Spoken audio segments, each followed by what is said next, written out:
Good morning મિત્રો. આજે આપણે લિથિયમ જે તત્વ છે સમૂહ એકનું પ્રથમ તત્વ છે એમની અનિયમિત વર્તણૂક કાં તો અનિયમિત ગુણધર્મોની આપણે ચર્ચા કરવાના છીએ. એટલે કે એ લિથિયમ છે એ સમૂહના અન્ય તત્વથી કઈ રીતે જુદું પડે છે, કાં તો એ એસ વિભાગના દરેક તત્વથી કઈ રીતે જુદું પડે છે એના વિશેના અમુક કારણો અને પછી આપણે એ ગુણધર્મો કયા કયા છે કે જેમાં એ જુદો પડે છે અન્ય તત્વથી, એ આપણે આજે ચર્ચા કરવાના છીએ. પણ આ પોર્શનની શરૂઆત કરીએ પહેલા કાલના લેક્ચરનું થોડુંક રિવિઝન પણ કરશું, અને જે લોકોને રિવિઝન કરવાની ખાસ ઈચ્છા ન હોય એ લોકો 2-3 મિનિટ લેક્ચરને ફોરવર્ડ કરીને ટૂંકમાં આગળ વધી જશે અને કન્ટિન્યુઅસ જ્યાંથી આ ટોપિક સ્ટાર્ટ થઈ જાય ત્યાંથી તમે જોઈ શકો છો. બરાબર, તમારા હાથમાં જ કી છે એટલે તમે લોકો કોઈ પણ પેજને ફેરવી શકો છો, તમારા હાથમાં જ છે. ડન છે. તો આપણે જોઈએ, આમાં સૌથી પહેલો પોઈન્ટ જોવાના છીએ. આપણે કાલના લેક્ચરની અંદર જે જોયું હતું એની અંદર હેલાઇડ સંયોજનો વિશેની વાત કરી હતી. આલ્કલી તત્વોના હેલાઇડ સંયોજનો કઈ રીતે બને છે, તો HCl સાથેની ઓક્સાઇડ, હાઇડ્રોક્સાઇડ અને કાર્બોનેટ સંયોજનો. આ છે ઓક્સાઇડ છે, આ છે હાઇડ્રોક્સાઇડ છે, અને CO3 એટલે કે કાર્બોનેટ ની HCl સાથેની પ્રક્રિયાથી આપણે આ હેલાઇડ સંયોજનો બનાવી શકીએ, જેની અંદર આપણે એન્થાલ્પી જે છે, સર્જન એન્થાલ્પી છે, એની અંદર કંઈક અનિયમિત વર્તણૂક જોઈતી. હવે આ એક ખાસ કે ભાઈ સર્જન એન્થાલ્પીના મૂલ્યો હંમેશા ઋણ હોય છે, એ આના માટે ફાયદાકારક છે. કોઈ પણ સંયોજન આપણે જે બનાવીએ છીએ જેમાં સર્જન એન્થાલ્પીનું મૂલ્ય જો ઋણ મળતું હોય તો એ આપણા માટે પ્રક્રિયા ફાયદાકારક છે. એનું મિનિંગ એવો થાય કે બે પ્રક્રિયકો એકબીજા સાથે જોડાય ત્યારે કંઈક ઉર્જા મુક્ત થાય છે. બરાબર છે, આપણે આવી વાત કાલે સમજી ગયા હતા. તો આ ઋણ મૂલ્યની અંદર પણ શું ફેરફાર થાય છે એ આપણે કાલે વાત થઈ હતી. હવે ડેલ્ટા FH છે એની અંદર અનિયમિતતા શું કે ભાઈ LiF થી CSF તરફ જાય. ઇટ મીન્સ કે તમે જોઈ શકો છો ફ્લોરાઇડ આયન સમાન છે, ખાલી ચેન્જ શેમાં છે, કોની અંદર ચેન્જીસ છે, લિથિયમ અને સીઝિયમમાં ચેન્જીસ છે. ઇટ મીન્સ કે લિથિયમ થી સીઝિયમ તરફ જાય, સમૂહમાં ઉપરથી નીચે તરફ આવીએ એમ તેના ફ્લોરાઇડ સંયોજનોના મૂલ્યમાં શું થઈ જાય, ઋણ મૂલ્યમાં ઘટાડો થાય. ઋણ મૂલ્યમાં ઘટાડો મિનિંગ શું કે લિથિયમનું -400 હોય તો સીઝિયમ સુધી પહોંચે ને ત્યાં -100 સુધીનું જ રહે.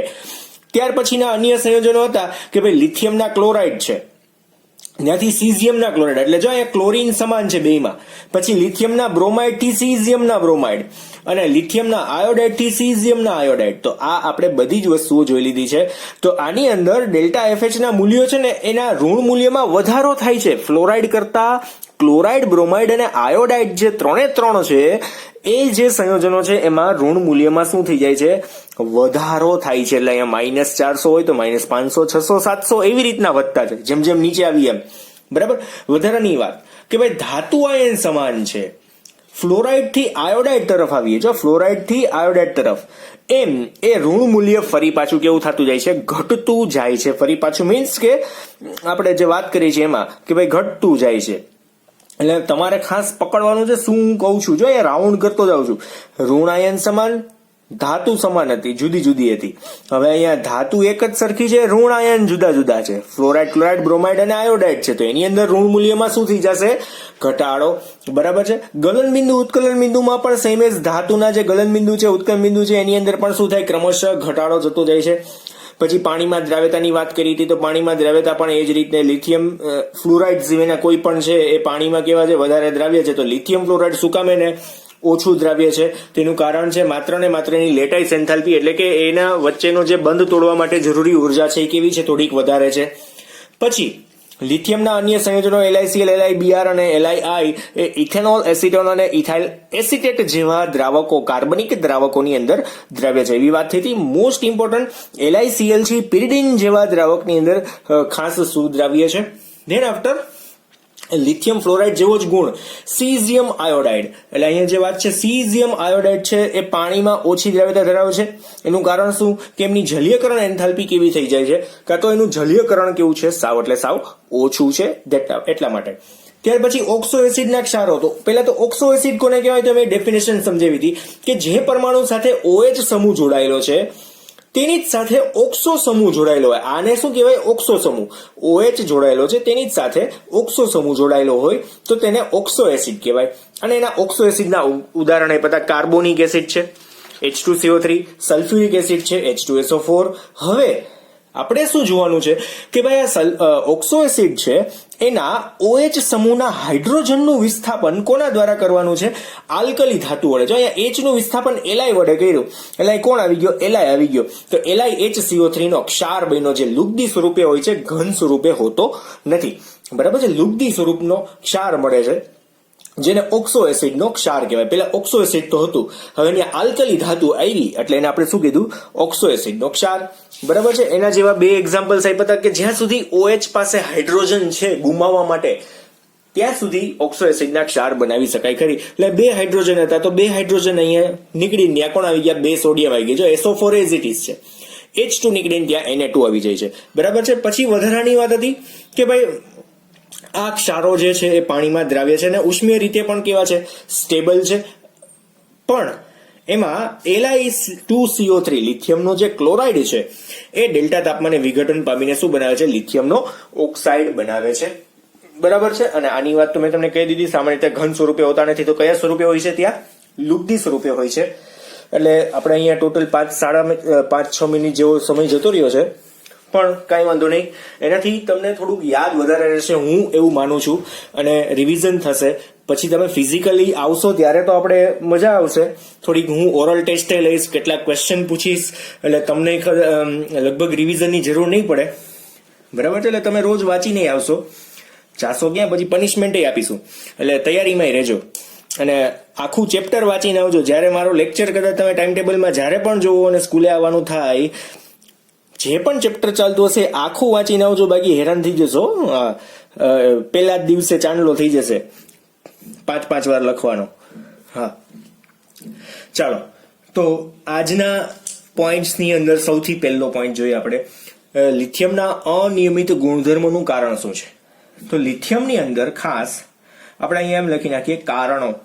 અનિયમિત વર્તણૂક છે એના કારણો શું છે? પછી અનિયમિત વર્તણૂક ક્યાં ક્યાં જોવા મળે છે એ આપણે હમણાં જોઈએ. એમાં સૌથી પહેલું કારણ છે લિથિયમ પરમાણુનું અને Li+ આયનનું શું આવશે? નાનું કદ. સૌથી નાનું કદ સમૂહના અન્ય તત્વની સાપેક્ષમાં. અને બીજો પોઈન્ટ જોઈએ તો Li+ આયનની ઊંચી ધ્રુવીભવન કોને કહેવાય? મેં તમને સમજાવેલું છે. આગળ એક ટોપિક આવી ગયો છે. Li+ આયનની ઊંચી ધ્રુવીભવન શક્તિ, ઋણ આયનના વિદ્યુત વાદળને ફટાફટ વિકૃત કરવાની ક્ષમતા, જેને શું કહેવાય? ધ્રુવીભવન. આ તમને લોકોને ખ્યાલ છે. બરાબર? અને બીજું વધારાનું આપણે કહીએ તો વીજભાર તથા ત્રિજ્યા ના ગુણોત્તર નું ઊંચું મૂલ્ય. બરાબર છે? અન્ય તત્વથી જુદા પડવા માટેનું રીઝન છે કે એનો વીજભારના છેદમાં એની ત્રિજ્યા કરીએ તો એનું જે ગુણોત્તર આવે એનું મૂલ્ય છે એ અન્ય તત્વની સાપેક્ષમાં અતિશય ઊંચું છે, કેમ કે વીજભાર અતિશય નાનો છે. ત્રિજ્યા પણ કેવી આવશે? અતિશય નાની. એનું જે મૂલ્ય મળશે અન્ય તત્વની સાપેક્ષમાં કેવું હશે? સૌથી વધારે મોટું હશે. બરાબર છે? That's why. કેમ કે જેમ જેમ તત્વમાં નીચે આવી એમ ત્રિજ્યા વધતી જાય એટલે ગુણોત્તર કેવો થતો જાય? નાનો બનતો જાય. આના ગુણોત્તરનું મૂલ્ય કેવું છે? ઊંચું મૂલ્ય છે. વીજભાર તો તમને લોકોને ખબર જ છે. ડન છે? ચાલો, ત્યાર પછી આની અંદર ત્રીજો પોઈન્ટ જોઈએ.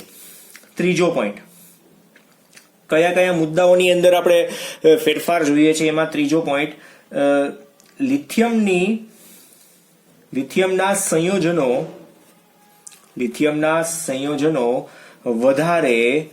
વધારે કેવા હોય છે? સહસંયોજક ગુણ ધરાવે છે. બરાબર છે? અને શું આવશે ત્યાં વધારાનું? આની કાર્બનિક દ્રાવકોમાં કયા કયા કાર્બનિક દ્રાવકો છે? તમે લોકો ભણી ગયા છો, હમણાં જ મેં રિવિઝન કરાવ્યું. કાર્બનિક દ્રાવકોમાં દ્રાવ્ય, ઇથાઇલ આલ્કોહોલ, ઇથાઇલ એસિટેટ, યાદ આવ્યું કઈ? બરાબર છે? હમણાં જ આપણે વાત થઈ ને. બરાબર? તો કાર્બનિક દ્રાવકોમાં દ્રાવ્ય થાય છે. અને એક ખાસ વિકિરણીય સંબંધ માટેની વાત છે. તો લિથિયમ પડોશી સમૂહ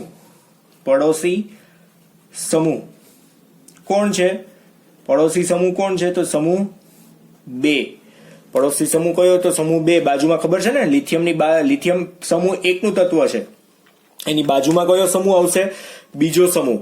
બરાબર. તો લિથિયમ પડોશી સમૂહ 2 નું તત્વ Mg સાથે, એટલે કે Mg સાથે કેવો સંબંધ ધરાવે છે? વિકર્ણીય સંબંધ ધરાવે છે. વિકર્ણ સંબંધ ધરાવે છે. વિકર્ણ સંબંધનો મિનિંગ શું ખબર છે? કે લિથિયમ જેવો ગુણ ધરાવે ને એવો જ મેગ્નેશિયમ ધરાવે. અને એનું કારણ શું? કે બંનેની ત્રિજ્યા છે ને લગભગ સમાન છે.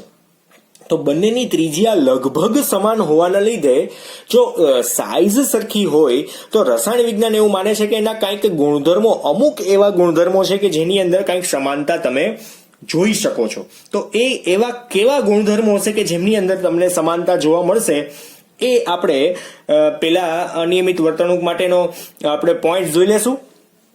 ધેન આફ્ટર એના પછીના ક્વેશ્ચનની અંદર લિથિયમ અને મેગ્નેશિયમની સામ્યતાના મુદ્દા આપણે જોશું.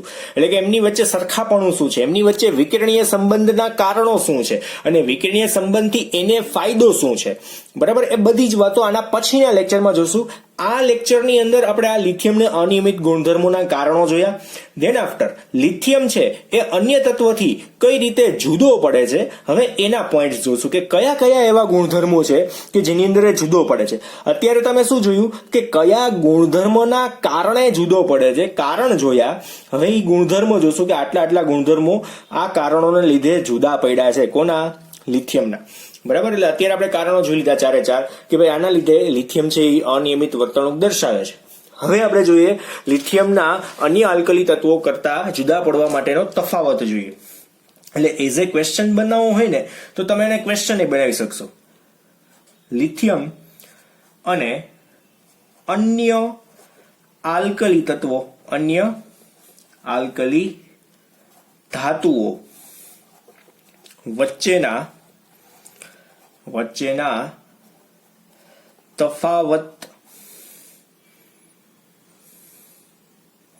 જણાવો.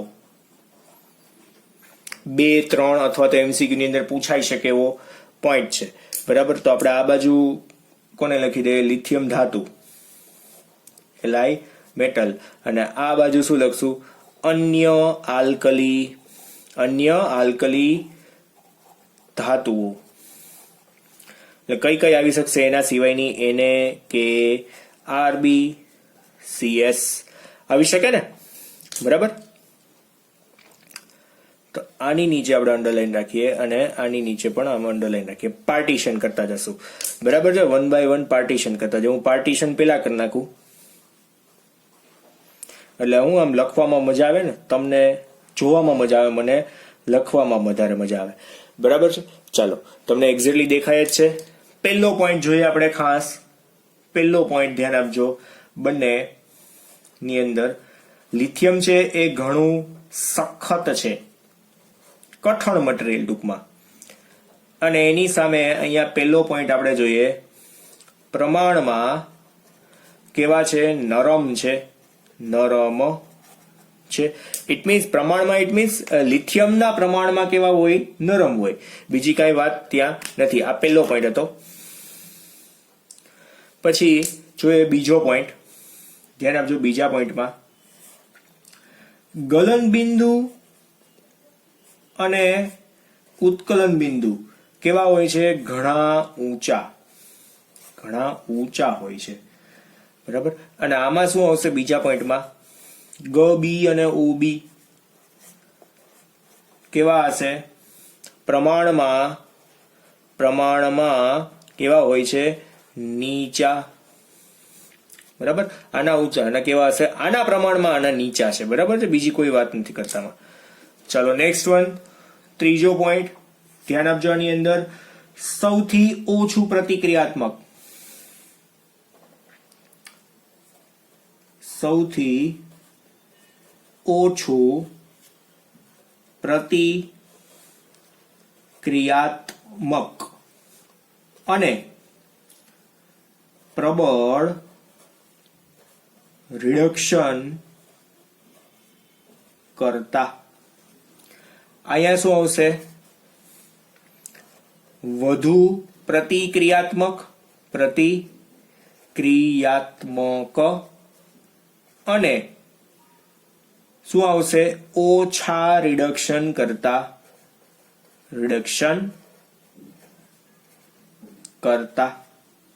બરાબર છે. ત્યાર પછી નેક્સ્ટ પોઈન્ટ, ચોથો, ધ્યાન આપજો. વાતાવરણના O2 અને N2 સાથે Li2O ના ઓક્સાઇડ, Li2O એટલે કે ઓક્સાઇડ, અને બીજું શું બની શકે? Li3N એટલે કે શું ત્યાં બનાવશે? નાઇટ્રાઇડ આપે છે. બરાબર. તો આની અંદર ચોથો પોઈન્ટ શું આવી શકશે? તો મોનોક્સાઇડ બનવાની વૃત્તિ કેવી હોય છે? ઓછી. મોનોક્સાઇડ ઓછા પ્રમાણમાં બને છે અને N2 સાથે નાઇટ્રાઇડ બિલકુલ બનાવતા નથી. N2 સાથે નાઇટ્રાઇડ બનાવતા જ નથી. એટલે ક્યારેય પોસિબલ જ નથી થતું કે નાઇટ્રાઇડ બની એમ. બરાબર છે. ત્યાર પછીના નેક્સ્ટ પોઈન્ટ ધ્યાન આપજો. આજે આપણે આ એક જ પોઈન્ટની ચર્ચા કરવાના છે. આ એક જ પોઈન્ટ તમારે વ્યવસ્થિત પ્રિપેર કરવાનો છે. હું પાછું પાર્ટીશન પાડી દઉં. આઈ હોપ તમને પાર્ટીશન દેખાતું હશે. 9 મુદ્દા છે, 8-9 મુદ્દા છે. આપણે અડધે તો પહોંચી ગયા છીએ. 4 નંબર સુધી થઈ ગયું. બરાબર. હવે 5 નંબરનો પોઈન્ટ ધ્યાન આપજો. 5 નંબરનો પોઈન્ટ ખાસ. LiCl કેવો છે? ભેજ શોષક છે, જળ શોષક છે. અને શું બનાવે છે? જળયુક્ત ક્ષાર શું બનાવી શકે છે? LiCl into 2H2O બનાવે છે. આની અંદર 5મો પોઈન્ટ જોઈએ. શું આપ્યો છે? આ ધાતુઓ શુદ્ધ MCl પ્રકારના, એટલે કે ધાતુ ક્લોરાઇડ MCl કેવા છે? જળ શોષક નથી. અન્ય તત્વોના ટૂંકમાં સંયોજનો જળ શોષક નથી. અને MCl into XH2O પણ બનાવતા નથી. આ તો તમને લોકોને પહેલા આમ તો જોઈ જ ગયા છીએ ગુણધર્મની અંદર, પણ છતાંય વધારે ખબર પડે એટલા માટે. બરાબર છે. આ તો તમને લોકોને ખ્યાલ જ છે કે લિથિયમ સિવાય કોઈ આવા ગુણ ધરાવતું નથી. હવે 6 નંબર કે ભાઈ LiHCO3 ઘન સ્વરૂપે અસ્તિત્વ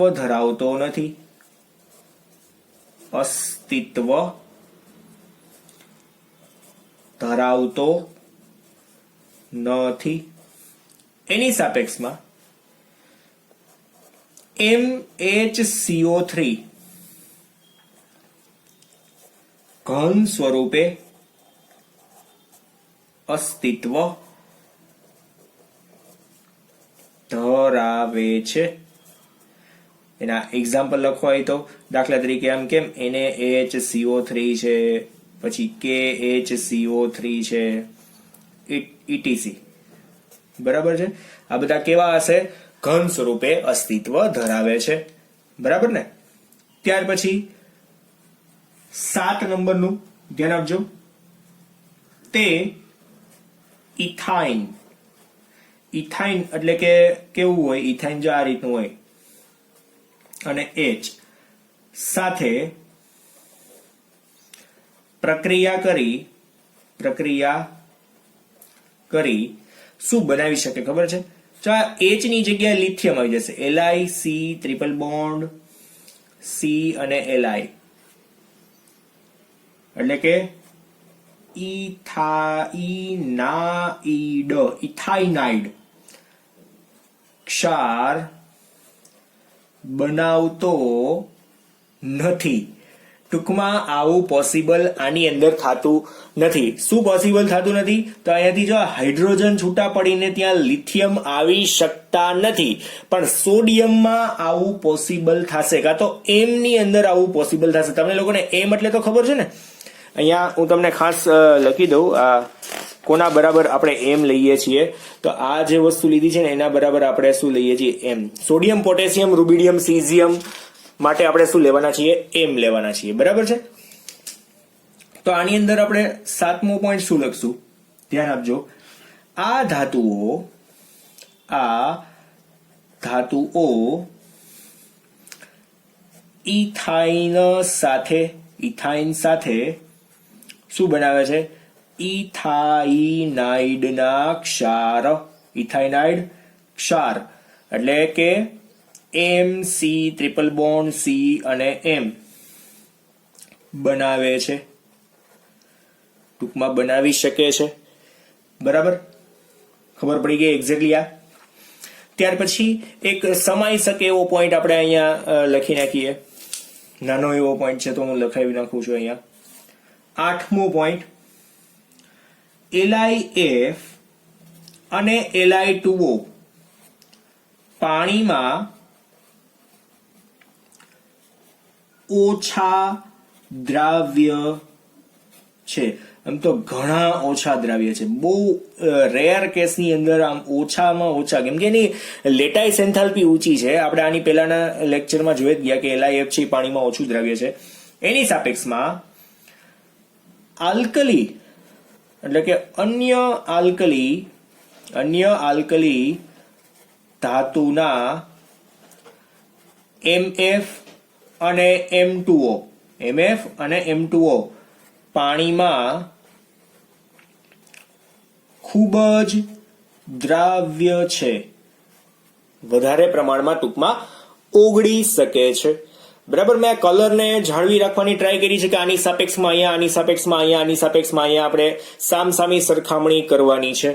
બરાબર, અને લાસ્ટ પોઈન્ટ જોઈએ. લાસ્ટ પોઈન્ટ આની અંદર છે ને આપણે પાર્ટીશન બહુ નાનકડું કરશું, કેમ કે આ છેલ્લો પોઈન્ટ છે અને નાનકડો પોઈન્ટ છે, તો અડધા પેજની અંદર આઈ થિંક પૂરું થઈ જશે. આ જે લાસ્ટ પોઈન્ટ છે અડધા પેજની અંદર પતી જવાનો છે. ચલો તો લાસ્ટ પોઈન્ટ 9મો મુદ્દો, LiNO3 લિથિયમનો નાઇટ્રેટને ગરમ કરતા શું થાય? વિઘટન થશે. વિઘટન પામી શું બનાવે છે? Li2O અને NO2 બનાવે છે. કેવી રીતે? For example 4 moles of LiNO3 છે, એમાંથી શું બનશે? 2 મોલ્સ ઓફ Li2O. એટલે જો 2 દુ 4 હવે કેટલા નાઇટ્રેટ કેટલા વધશે? 4 મોલ્સ ઓફ NO2 પ્લસ વધારાનું શું વધશે? જો અહીંયા 4 તેરી 12 છે, 2 8 અને હજુ કેટલા જોશે? 2 અને O2 બનાવે છે. ટૂંકમાં આ રીતનું સંયોજન આની અંદર બની શકે છે. સામે 9મા નંબરનો મુદ્દો જોઈએ તો આ ધાતુઓના MnO3 એટલે કે ધાતુના નાઇટ્રેટ ને ગરમ કરતા શું બનાવે છે? અનુવર્તી નાઇટ્રાઇડ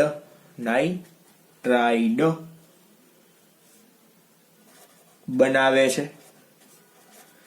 ફોર એક્ઝામ્પલ આપણે એક્ઝામ્પલ તરીકે લખીએ MnO3. દાખલા તરીકે MnO3 વત્તા શું બની જશે? O2. જ્યાં M બરાબર કોણ? તો તમને ખબર છે Na, K, Rb અને CS કોઈ પણ તમે લઈ શકો છો. તો આના નામ શું? તો આને શું કહેવાય? નાઇટ્રેટ ક્ષાર, ધાતુનો નાઇટ્રેટ એમ ટૂંકમાં, અને આ શું આવશે? ધાતુના નાઇટ્રાઇડ. બરાબર છે. તો અહીંયા આપણા દરેક પોઈન્ટ બધા જ પૂરા થઈ ગયા છે. તફાવતના જે પણ મુદ્દાઓ હતા એ અહીંયા આપણે પૂર્ણ જાહેર કરીએ છીએ. આજનો લેક્ચર જે છે આ ટોટલ 9 મુદ્દાઓ માટેનો છે. 9 મુદ્દા તમારે MCQ ની અંદર પણ પૂછાઈ શકે એવી તૈયારીએ યાદ રાખવાના છે. બરાબર છે. એક આમાં ઠાલું લાગે છે, થોડુંક ડિઝાઇન વગરનું કરી નાખું છું, કેમ કે આ 2 માર્કનો ક્વેશ્ચન તમને પૂછાઈ શકે છે. 2 માર્ક, 3 માર્ક MCQ બરાબર ની અંદર પૂછાઈ શકે એવો ક્વેશ્ચન. ટોટલ કેટલા મુદ્દા છે? 1 2 3 4 5 6 7 8 અને 9. બરાબર છે. બહુ ટૂંકા મુદ્દાઓ હતા. પહેલા તો આ કારણો જોઈએ કે લિથિયમ શું કામ જુદું પડે છે અને કયા કયા ગુણધર્મોમાં જુદું પડે છે. સખત છે, ગલનબિંદુ ઉત્કલબિંદુ ઊંચા છે, પ્રતિક્રિયાત્મકતા પણ ઓછી છે, સામે પ્રબળ રિડક્શન કરતા છે, O2 અને N2 સાથે ઓક્સાઇડ અને નાઇટ્રાઇડ સંયોજન આપે છે. ધેન આફ્ટર એ જળ શોષકનો ગુણ ધરાવે છે, એટલે કે કેવા સંયોજન બનાવે? LiCl into 2H2O. પછી LiHCO3 છે એ ઘન સ્વરૂપે હોતો નથી, લુબ્ધી સ્વરૂપે હોય છે. તે ઇથાઇન સાથે ઇથાઇનાઇડ બનાવતો નથી. પછી એના ફ્લોરાઇડ અને ઓક્સાઇડ છે એ પાણીમાં ઓછા દ્રાવ્ય છે. એના નાઇટ્રેટના ક્ષારો જે છે એ વિઘટન પામીને ઓક્સાઇડની અંદર રૂપાંતરિત થાય છે. બરાબર. શેમાં? ઓક્સાઇડની અંદર રૂપાંતરિત થાય છે. ડન છે. તો આટલા મુદ્દાઓ હતા. વ્યવસ્થિત પ્રિપેર કરજો. બહુ નાનકડો ક્વેશ્ચન આજે ભણ્યા છીએ. કાલના લેક્ચરમાં આપણે વિકર્ણીય સંબંધ વિશેની વાત કરશું અને સોડિયમના એક અગત્યનું સંયોજન વિશેની વાત કરશું કે ભાઈ Na2CO3. તમારી ટેક્સ્ટ બુક પ્રમાણે જો આગળ વધીએ તો સોડિયમનો કાર્બોનેટ, જો સમય વધશે તો એ પ્રમાણે આપણે આગળ વધશું. બાકી નાનો મુદ્દો લઈ લેશું NaCl ની બનાવટ, કેમ કે એ થોડોક નાનો મુદ્દો છે. સોડિયમ કાર્બોનેટ બહુ વ્યવસ્થિત અને મોટો લાંબો પોઈન્ટ છે. તો આપણે કાલના લેક્ચરમાં એવું કરશું, Li અને Mg ની વચ્ચેની સામ્યતા કાં તો વિકર્ણીય સંબંધ ભણીશું અને એની સાથે સાથે NaCl નું ઉત્પાદન, ગુણધર્મ અને ઉપયોગ વિશેની પણ ચર્ચા કરશું. બરાબર છે. તો કાલનો લેક્ચર કદાચ થોડોક મોટો હોઈ શકે. તો આજે આપણે અહીંયા સુધી રાખીએ. Thank you.